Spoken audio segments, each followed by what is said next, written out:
और आयोजक मंडल, श्रोतागण, मैं दीक्षा गुप्ता कलकत्ता विश्वविद्यालय से शोध कर रही हूँ। आज मेरे पत्र वाचन का विषय है प्रवासी साहित्य में बिखरते जीवन मूल्यों का दर्द।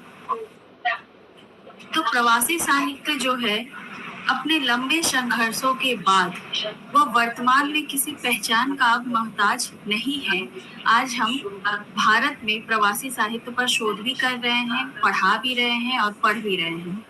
सबसे पहली चीज तो यह कि प्रवासी साहित्य पढ़ते हुए मुझे कभी भी ऐसा नहीं लगा कि वो अलग है। जैसा कि तेजेंद्र शर्मा अक्सर कहते हैं कि हमें प्रवासी ना, तो बिल्कुल मुझे उनके साहित्य को पढ़कर बहुत अच्छा लगता है और उसको पढ़कर ऐसा लगता है कि जैसे वो कहीं ना कहीं विदेशी परिवेश में, लेकिन बात वो वही करते हैं जो भारत की भी समस्या है, वहाँ की भी समस्या है।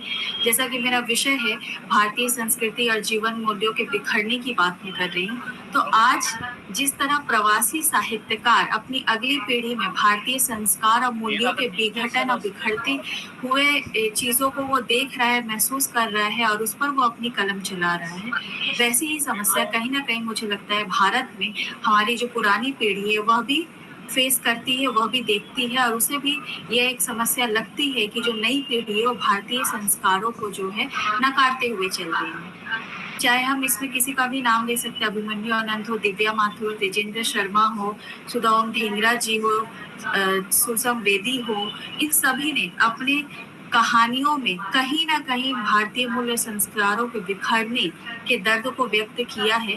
जैसे कि हमारी जो पुरानी पीढ़ी थी वो सादा जीवन उच्च विचार पर चलती थी। हमारी जो भारत की संस्कृति है वो है अतिथि देवो भव, वो पिज्जा और बर्गर में जीती है, उसी को ही अपना भोजन मानती है और पॉप कल्चर को अपनाना चाहती है। उसी तरह प्रवासी भारतीय भी जिस भारतीय संस्कृति और स्वदेश प्रेम को हृदय में बसाए विदेश गए थे, वह सारे मूल्य उनकी अगली पीढ़ी में भी पूर्णतः स्थानांतरित हो जाए इसकी उन्होंने कोशिश की। लेकिन जब उन्होंने देखा तो कहीं ना कहीं यह दर्द जो है उनके रचनाओं के माध्यम से फूट पड़ा। ऐसे में इस संदर्भ में हम जो है तेजेंद्र शर्मा की कहानी जो कोक का किराया है उसे देख सकते हैं। कोक का किराया कहानी की जो मनप्रीत है, मनप्रीत पूरी तरीके से पश्चिमी चाल ढाल में ढल चुकी है। वह स्वयं अपने नाम को भी वो छोटा कर लेती है, जैसे कि विदेशों में समय की कमी की वजह से लोग जो है छोटे नाम ही बुलाते हैं। मनप्रीत से वो मैनी बन जाती है और उसकी माँ उसे हमेशा समझाती है कि तुम जो हो ज्यादा गोरे लोगों से दोस्ती मत रखा करो, उसके संस्कृति को ज्यादा मत अपनाओ। उसकी चिंता यही है कि उसकी बेटी जो है भारतीय संस्कारों और मूल्यों को भूलती जा रही है। लेखक ने इस चीज को कहा भी है कहानी में कि मनप्रीत की सोच तो हमेशा से ही यही रही है, यह मनुष्य का जन्म क्या बार बार मिलता है, अरे जीवन के मजे ले लो, नहीं तो भगवान भी वापस धरती पर भेज देगा कि जाओ अभी कितने काम करना बाकी है। तुमने चरस नहीं चखी, सिगरेट का धुआं नहीं उड़ाया, शराब का स्वाद नहीं जाना, you bore go back again.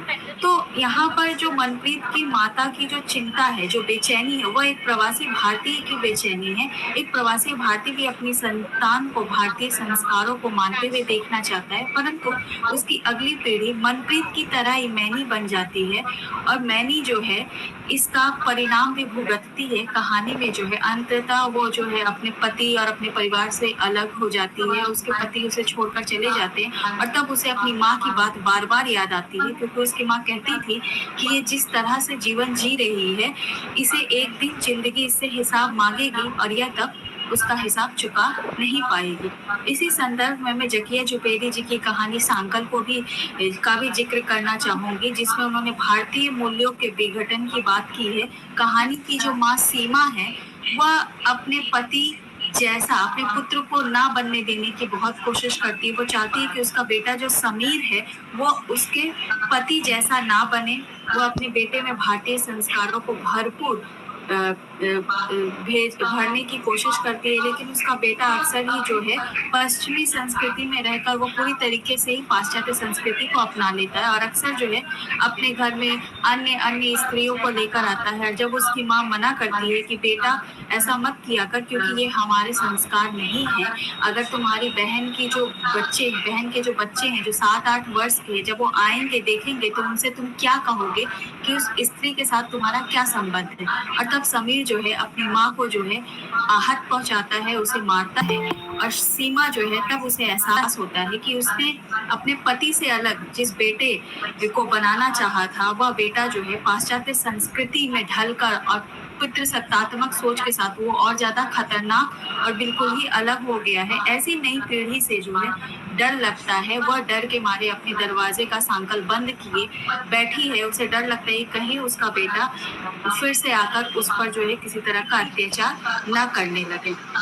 नई पीढ़ी के जो उसूल हैं वो दोहरे मापदंड पर आजकल चलते हैं। उनके लिए जो उसूल है खुद के लिए वो तो नहीं मानते हैं। जैसे कि समीर जो है अपनी माँ बहनों के लिए तो भारतीय मूल्यों की दुहाई देता है, परंतु स्वयं के लिए वो इन चीजों को नहीं मानता क्योंकि वो पुरुष है। तो यहाँ पर कहीं ना कहीं लेखिका जकिया जुबेरी ने इस दोहरे मापदंड, जो नई पीढ़ी है उसके जो दोहरे मापदंड है उसकी जो कलई है उन्होंने खोलने की कोशिश की है। इसी संदर्भ में यदि मैं कहूँ तो जय वर्मा जी की कहानी गुलमोहर है।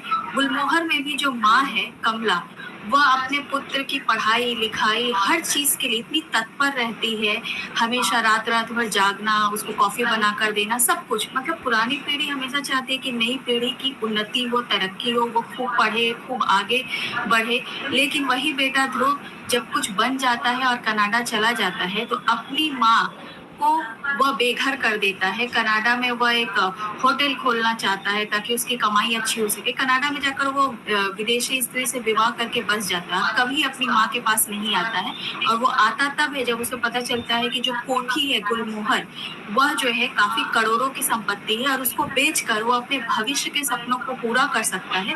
तब वो आता है और अपनी माँ को झूठ बोलकर इस कोठी को बेचकर उन्हें अपने साथ कनाडा लेकर नहीं जाता है, उनको एयरपोर्ट पर छोड़ देता है। और वो बेचारी अकेली भटकती हुई, जिनको अंग्रेजी भी नहीं आती है, वो इतनी डरी सहमी हुई क्योंकि वो एक घर गृहिणी थी, वो कभी बाहर नहीं निकलती थी। ऐसे में उनके लिए बहुत मुश्किल होती है इस सच को स्वीकार करना कि उनके पुत्र ने उनके साथ धोखा दिया। और वो अंत तक यही कहती है कि नहीं, उसे जरूर कुछ जरूरी काम होगा तभी वो मुझे छोड़कर चला गया। लेकिन एक माँ का मन भी जानता है कि उनके बेटे ने उनके साथ विश्वासघात किया है। तो यहाँ पर लेखिका ने जिस तरह भारतीय संस्कार की निर्ममता से हत्या होते एक बेटे द्वारा दिखाया है, वह चिंता जो है आज भारत में भी है।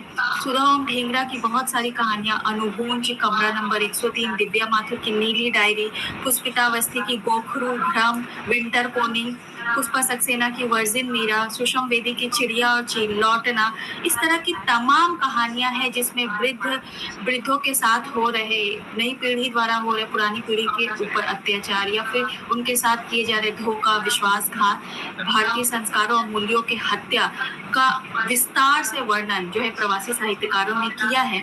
इतने बड़े स्तर पर जब मैं शोध कर रही हूँ, मैं देखती हूँ कि सभी ने कहीं ना कहीं भारतीय संस्कार और मूल्यों कि किस तरह से विघटन हो रही, उस बात को जब अपनी हर कहानी में किसी न किसी रूप में रखा है, तो जाहिर सी बात है ये आज एक बहुत बड़ी समस्या है। ये उनकी नहीं, ये भारत की भी समस्या है। आज की नई पीढ़ी को हमें जो है अपने संस्कारों को अपनाने की जरूरत है, उसको मानने की जरूरत है। तभी जो है हमारा भारत जिस संस्कृति के वजह से पूरे विश्व में पूजा जाता है, तभी वह संस्कृति जो है बची रहेगी। और इससे जिस सोने की चिड़िया के रूप में और अतिथि देवो भवा वाले रूप में हम भारत की पूजा करते हैं, भारत का नाम है पूरे विश्व में, उसको वो बची रहे, इसके लिए नई पीढ़ी को सोचने की जरूरत है। उनको थोड़ा पलट कर एक बार पीछे मुड़कर देखने की जरूरत है, ना कि पश्चिमी संस्कृति के अंधानुकरण में वो अपना सब कुछ न्यौछावर कर दे। तो इसी के साथ जो है मैं अपनी वाणी को विराम दूंगी क्योंकि समय की कमी है और मैम ने भी कहा था कि उसका ध्यान रखना। तो लेकिन मैं एक बात कहना चाहूंगी कि जिस तरह से इतने बड़े स्तर